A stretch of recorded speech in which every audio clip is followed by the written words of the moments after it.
Good morning, good afternoon, good evening, whatever time it is where you are.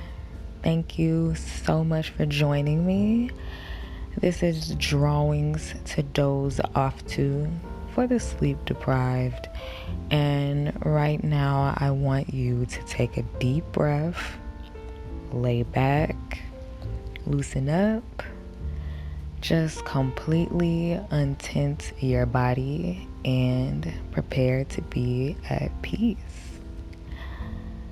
So, you might have missed me last week. We actually did have an episode last week, but I had some technical difficulties. So after the initial premiere, I removed the video.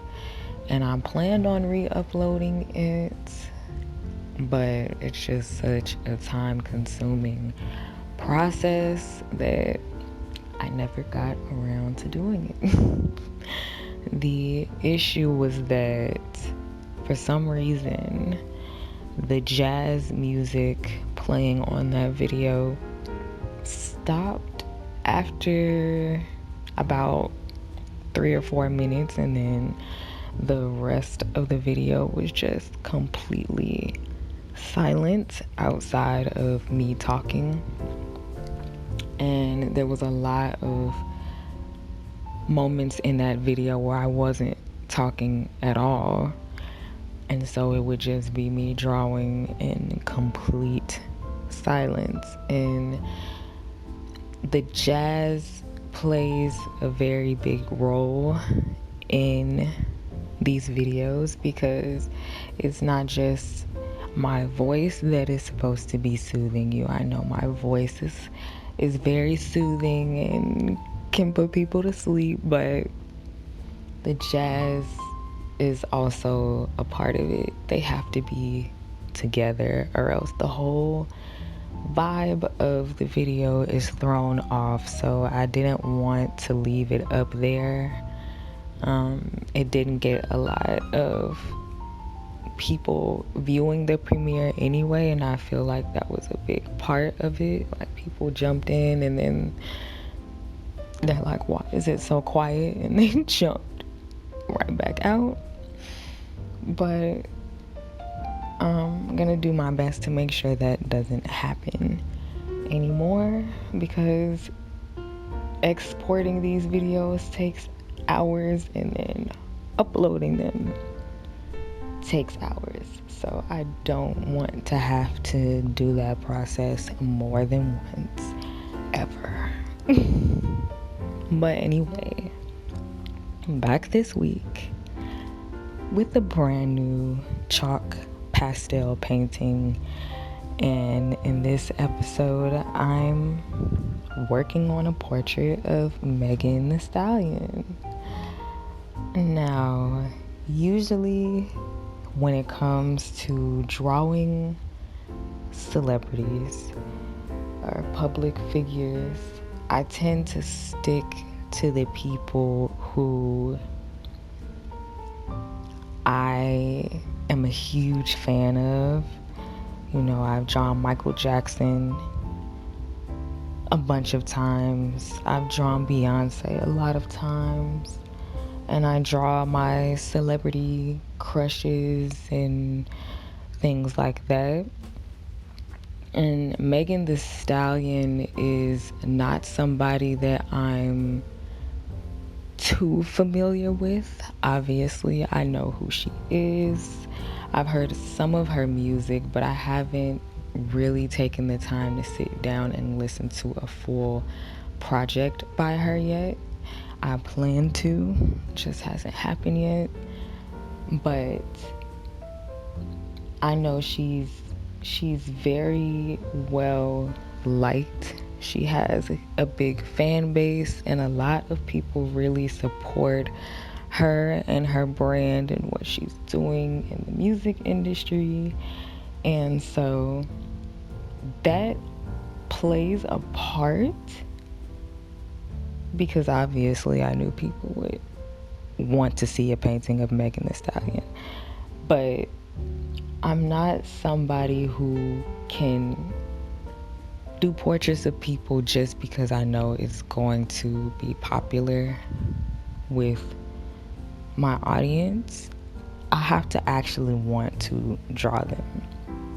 And the reason I drew Megan is because I believe it was her birthday a few weeks ago, and she uploaded this photo of her wearing all blue. Like, her hair was blue, her makeup was blue, her outfit was blue. She had her hair in these two big kind of space buns, and she had this brilliant blue fur coat on, and it was just a look. And as soon as I saw it, I knew I wanted to paint it. I was just like, oh, this picture is everything. I have to paint this. And so I did. I added it to my list of pieces that I wanted to do. I didn't know I was going to work on it so soon, but the inspiration was there and it was strong, so I just put her ahead of the other projects that I had planned, and I just worked on her instead. And yeah, it's a really great picture of her. Great color palette. You know, it's mostly blue, and then I decided to throw some gray in there, a cool gray. And not only was it a really dope photo, but it also posed a challenge for me. You guys know that I love to work on things that are gonna challenge me or that I need to improve on. And the challenge in this photo obviously was hair. Megan's hair, it had so much detail, so many different shades of blue, so many highlights and shadows and strands, and it just, I knew it was nothing I had ever done before. So I've really had to challenge myself to draw what I see rather than what I know when it comes to hair. And that was the goal the whole time I was painting this, is just draw what you see. Don't draw what you expect to be there. And that's what I've always been told. And it really works, I have to say. It really works. It worked for me because, that's what I did. And the hair, as you'll see once I finish it, is the best part of the painting.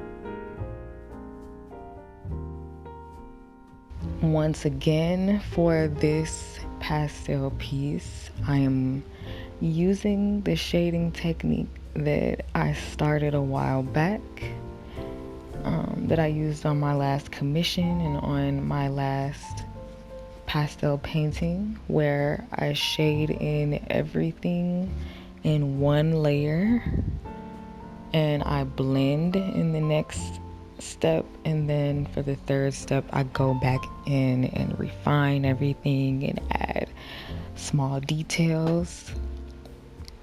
So I'm doing the same thing here with Megan.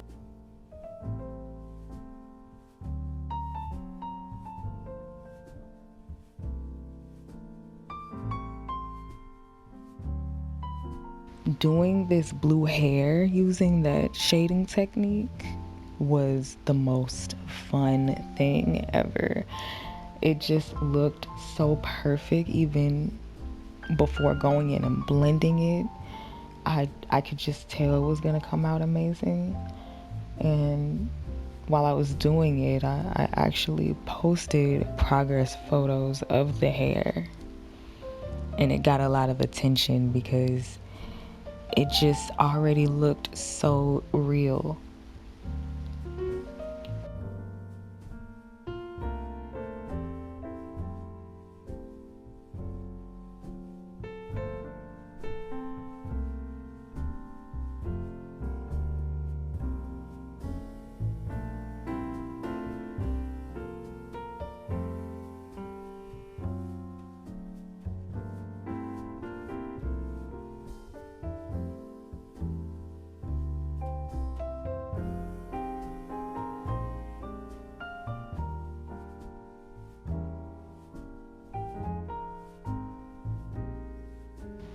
For the hair, I did use, I believe, four different shades of blue. No, three different shades of blue, and then I used white and black. So black obviously for the darkest shadows, and then I used that deep blue color that you see at her hairline. Then I had kind of a cerulean, I think that's how it's pronounced, tight blue, and then a sky blue for the lighter parts, and then of course white for the highlights where the light was shining off of her hair, and also for little, extra strands. But as you can see, that those you can see the hair strands already like looking so realistic in that bun on the right. I honestly was so proud of myself when I did that, because I'm like, all this time you could have been drawing amazing hair if you would have just went with the flow and just stopped stressing it so much. Not gonna lie, pastel does make things like hair a lot easier. But now I feel more confident in my ability to do this with color pencils as well.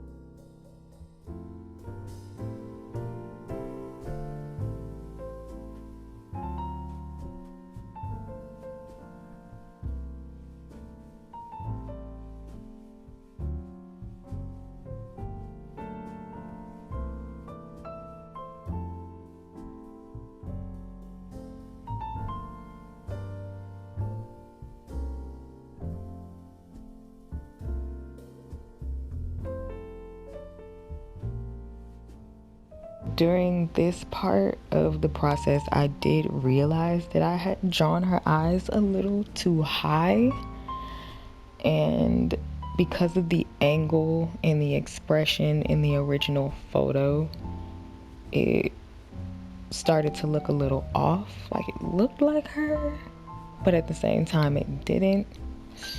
So as I was blending, I was also correcting little parts of the face to make it look more like how she looked in the photo. But I honestly don't think anybody noticed.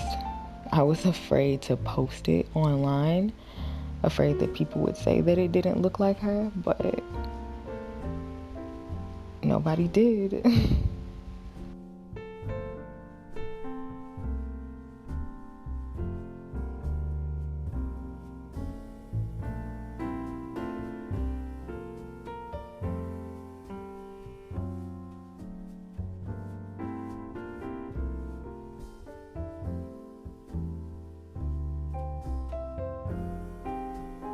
I was also struggling with her nose.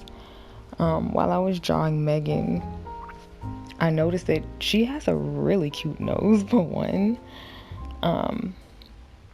But also, it was a little difficult to shade for me. And there's a possibility that I might have made it too thin.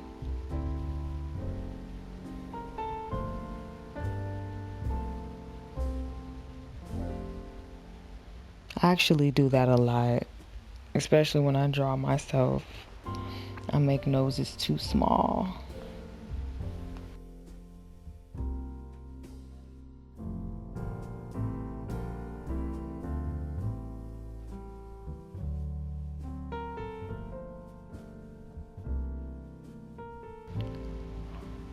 I do so much better at freehand now than I did when I was using a grid, I think. I haven't used a grid in 3 years now. I've been freehanding everything and my work has been so much better. Also, today I have officially been drawing for 7 years. So it's my artist anniversary, and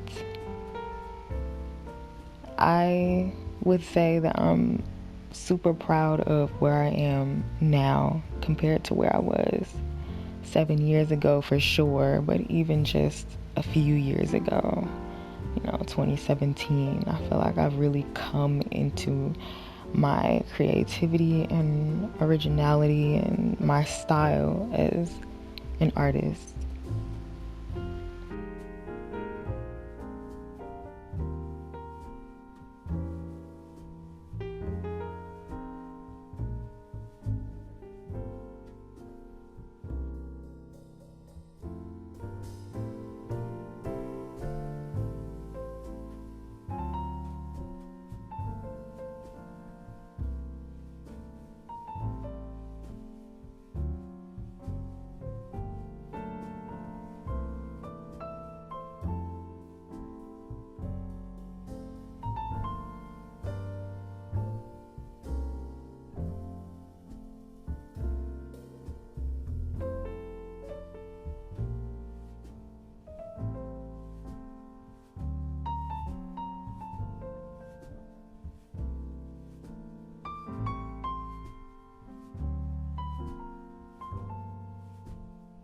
Blending this hair was so much fun, you guys. Like, I cannot even explain how much fun that I had doing this, especially since this is not something I ever do. So it was really like my first time. But getting all those little strands like right where they were supposed to be, keeping those strokes in there and highlighting it in all the right places and just making it look real. I was really impressed with myself, especially later when I'm gonna go back in and add even more details to the hair, like I said, stray pieces of hair just sticking out.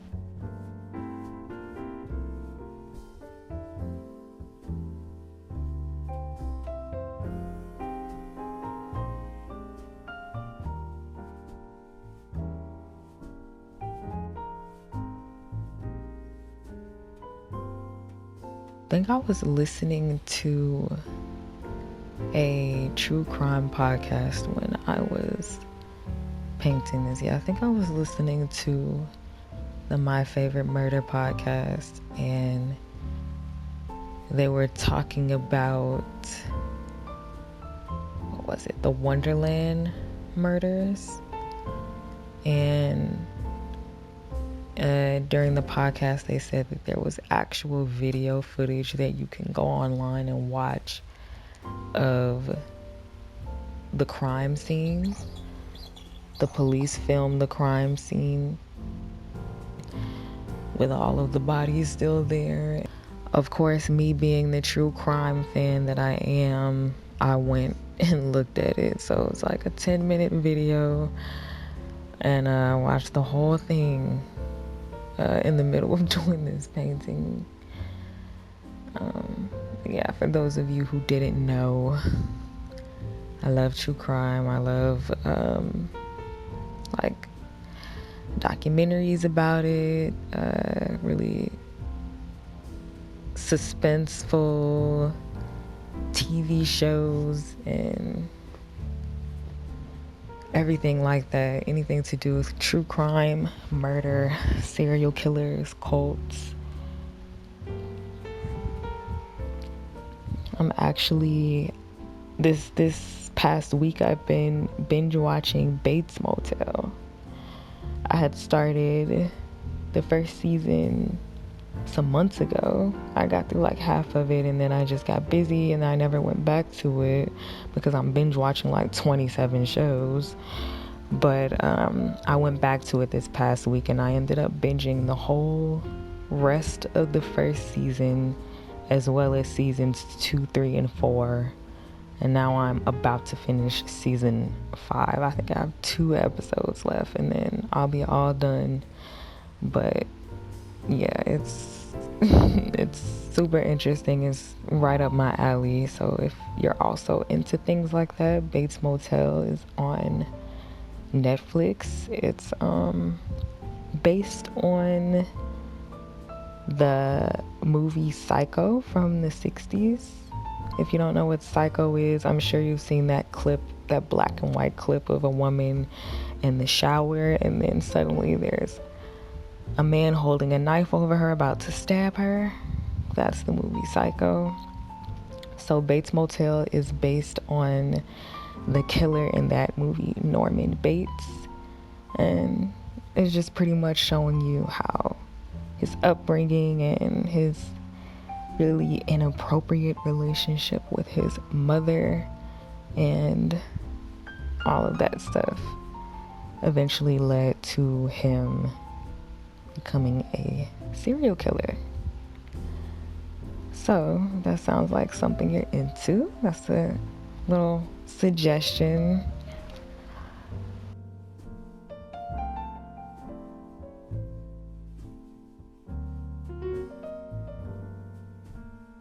But yeah, I typically listen to either a true crime podcast, or I'll listen to a movie that I already know like the back of my hand, or I will listen to music, or I will watch someone stream on Twitch, stream video games, or I'll listen to tarot readings, or I will talk on the phone or video chat with a friend. Those are all of the things that I typically do while I'm drawing and filming.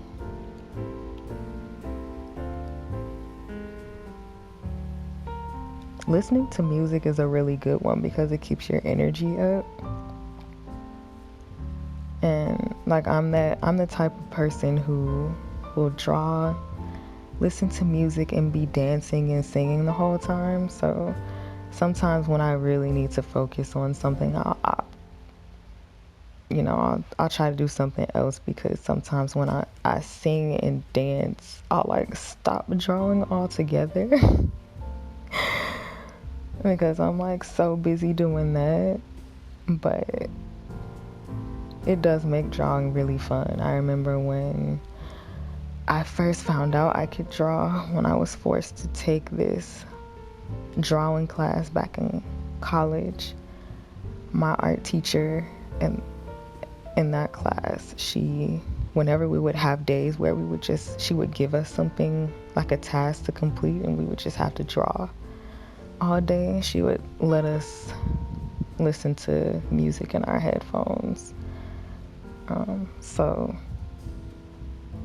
that was pretty cool. It was nice to just kind of be in your own zone and just listen to music that makes you happy while you create.